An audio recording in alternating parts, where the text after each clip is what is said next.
thank you for tuning in. Welcome to a new episode of the Passion for Technology podcast by EBV Electronic.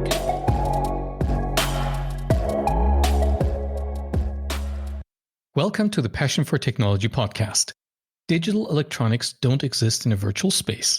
At some time and somewhere, digital electronics bridge into and with the real world. For instance, to record data such as temperatures or interact with radio waves, or to trigger actions like starting a motor.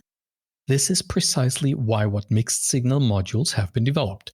They combine analog and digital functions on a single chip. Today, we'll be talking about the latest trends in mixed signal circuits with our two guests. Laurence Berger, Technical Marketing Manager at ST Microelectronics, is joining us for the first time in this podcast series. Hi, Laurence. Hi, Mustafa. Hi, Laurence. And Trent.Butcher is Senior Product Marketing Manager at Microchip. Hi, Trent. Hello, nice to be here. Thanks. Trent, how would you explain what mixed signal circuits are? So mixed signal circuits are where you have an analog circuitry and then you combine that with digital circuitry on the same chip.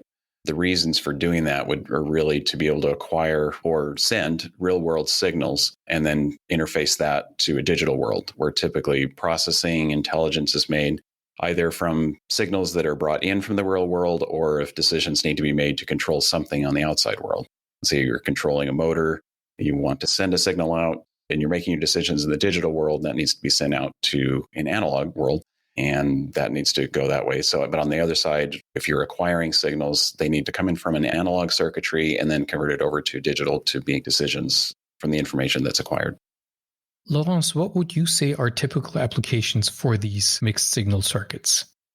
Mixed signal circuit is useful in whatever application needs accuracy and robustness of the analog, together with versatility and computation ability of the digital.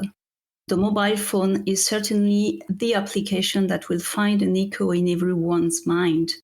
A mobile phone, in fact, uses plenty of mixed signal devices. The voice coding, decoding, the touchscreen functionality, music restitution on speakers or headphones, the various sensors like faces recognition that are embedded, signal transmission, and so on. So this is really an application that is, for me, typically using this type of components. Also, TV set is another example that can be used for that, because traditionally, in the past, TV sets were using mainly analog components. But with the advent of digital broadcasting, internet features, matrix of pixels versus electron beams, or hard disk drive capability, the mixed signal modules have emerged together with full digital ones. So these are really the top applications representing mixed signals. But of course, you can find mixed signals also in automotive, in buildings, and even in your connected fridge. So what's the particular advantage of combining analog and digital functions on one chip? Trent, wouldn't it be much easier to just use two separate ICs? So ultimately, in order to be able to acquire a signal from the real world and process it in the digital world, the analog and the digital circuitry must exist on the same chip. It's more efficient, it's more cost effective. And so being able to have that on one device makes things much simpler, not only for the circuit designer, but for the customer and everything else and the sourcing of chips and everything. So ultimately, to be able to make that acquisition and interface to the real world, either from measuring things or controlling things, that circuitry is much more efficient in terms of power, space, everything if it's all located inside the same device. Now, there are times when some technologies cannot exist on the exact same chip, say higher voltages, maybe you have a lot of extra processing that creates noise. Sometimes those can be offloaded to other chips. But eventually, no matter what, when you're creating or bringing in real world signals or controlling them, there needs to be some interface on a chip that is a mixed signal device. And so to be able to do so in the one chip makes it more cost effective and power efficient and space efficient as well. Laurence, what new challenges are designers faced with when coming up with mixed signal circuits? One of the very first challenges was certainly to move from bipolar technology to MOS, even if it was a long time ago. Because when MOS was developed, it was already in the 70s or the 80s. It was used in digital cells at that time, but then it opened the door to analog designers to to start developing analog blocks using MOS transistors. That was already a first challenge some time ago. And digital technology nodes, they are always shrinking to allow more integration, and also with power supply that is always reduced, now lower than 1 volt. And analog designers had to develop new techniques and new topologies to build accurate and efficient blocks with these new components under such low voltage. Another challenge would certainly be for the designers that they face, in fact, an increase of the complexity of the job itself. Some 20 years ago, a designer could develop competencies in 1 or 2 domains. But now, developing mixed signal devices, in fact, requires really multi-competencies. Knowledge in both domains, analog and digital, certainly with a high level of complexity. And also the tools that are used to design the mixed signal chips are more and more complex and necessitate a very good knowledge for an efficient design development. Trent, I'd like to have a closer look at 2 dedicated areas and understand how they'll develop to meet new application requirements. How will EDA tools and how will foundry processes develop to meet mixed signal requirements? So in the world of EDA tools, they need to be able to adapt to having different technologies that are integrated onto the same process and to be able to help designers understand the complexities that are present when combining these 2 different types of technologies, especially when it comes to making devices and chips that can measure signals accurately. It's a very complicated process. It usually takes a lot of extra simulation to do it correctly and accurately. And those tools need to be developed to be able to do so in a very efficient way. When it comes to processes, because there's so many new signals that are being acquired, more and more lithographies we're seeing are having smaller and smaller dimensions. But the analog world on the silicon level typically does not help. It makes things worse, in fact, a lot of times. And so having smaller lithographies for the analog world doesn't help your signal integrity, even though on the digital side, you want to keep reducing the smaller lithographies to be able to make things cheaper, less expensive, more power efficient. And so being able to combine those 2 becomes difficult, being able to have a good analog process for accurate measurements or maybe some higher voltage measurements, and being able to combine that with a efficient, cost-effective, power-efficient digital process can be difficult to do so. And so process foundries, being able to come up with a good process that works for those types of devices is important. And there's a much greater need for that to happen as the proliferation of analog acquisition is being present in more and more applications. So mixed signal chips are a meeting of 2 worlds, at least to a certain degree. So what do they mean for the verification process, Laurence? Yes, indeed, verification process is really part of the digital design development because it represents the process by which we verify that a digital circuit meets the system verification using some test benches to describe and implement the device in its environment.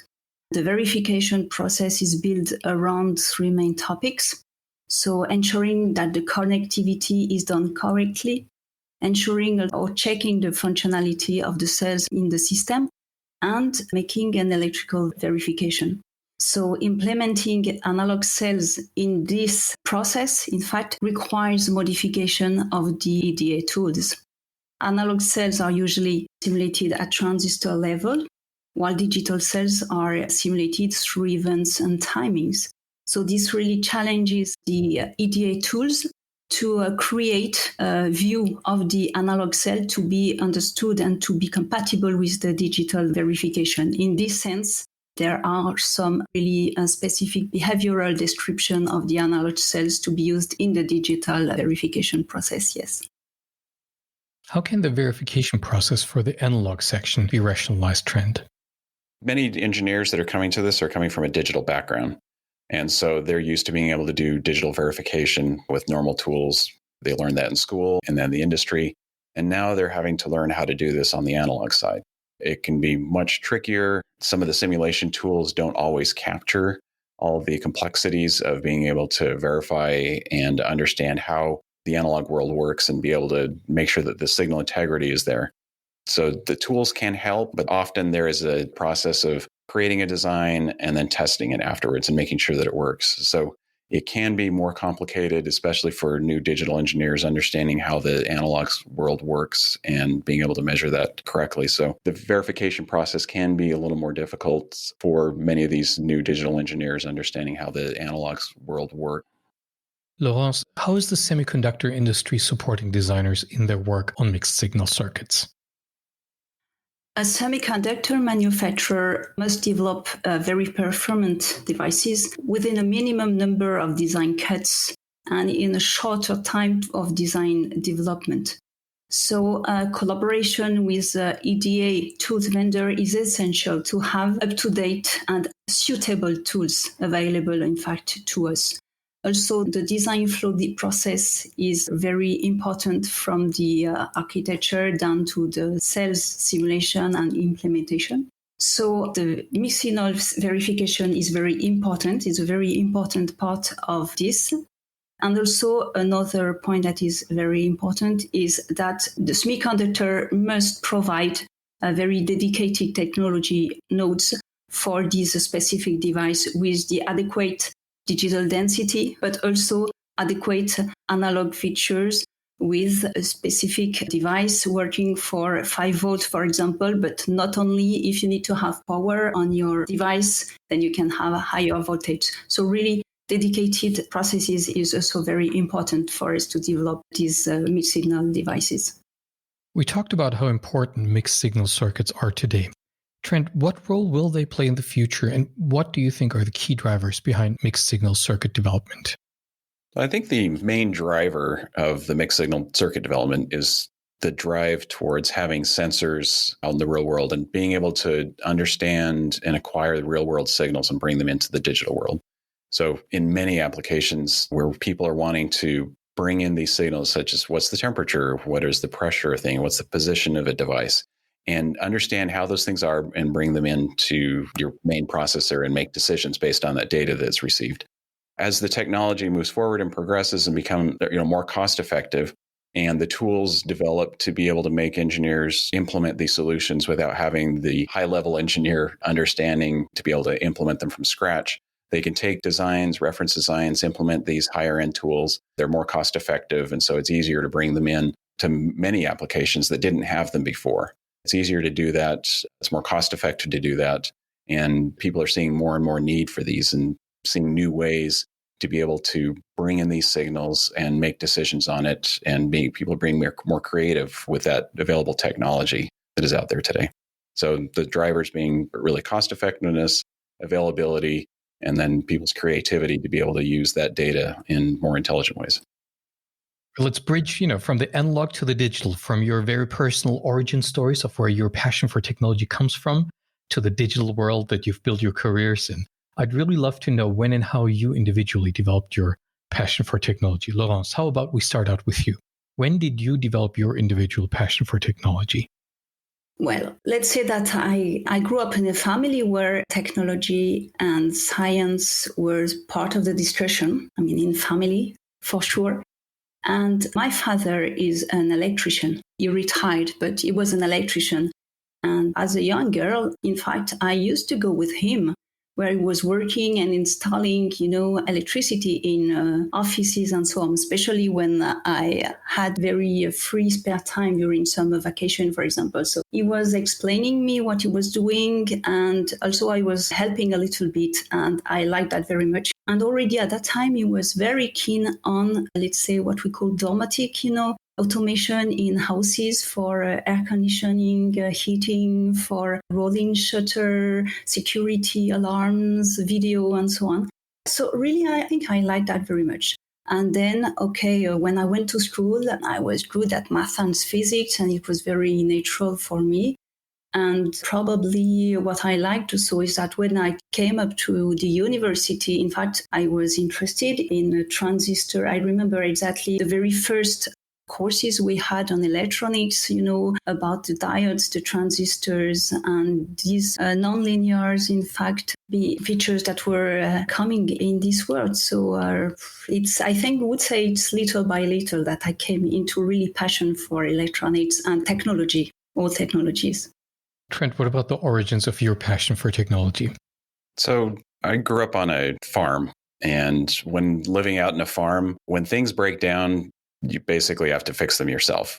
And so you end up learning how things work and how to fix them yourselves. And so in that process, it creates a curiosity of how the world works, how machines work. Say your tractor doesn't work, how you got to go fix it yourself many times. And so having that environment in which you can learn how the world works, learn how things work, that helps drive that curiosity. On top of that, my father was an engineer, and so he would bring these concepts home from his work, like building a computer, one of the first computers that was ever made. And so we built that at home and then, worked on that. So doing those types of things help at least create the interest for it. Maybe it's debatable whether I have the aptitude, but at least there is enough to be able to succeed in the classwork to study engineering. And so that's really where that's come from. Very humble. Well, thank you. Thank you, Laurence, and thank you, Trent, for all the insights that you've shared with us today, and also for sharing your origin stories. Dear listeners, if you'd like to get in touch with either Laurence or Trent, feel free to reach out to them via email. We're sharing their email addresses in the show notes to this episode. Please also feel free to subscribe to our podcast, Passion for Technology, on either Spotify, Apple Podcasts, or any of the other popular podcasting platforms. Well, thank you, Trent, and thank you, Laurence, for joining us today. Thank you. Thank you very much.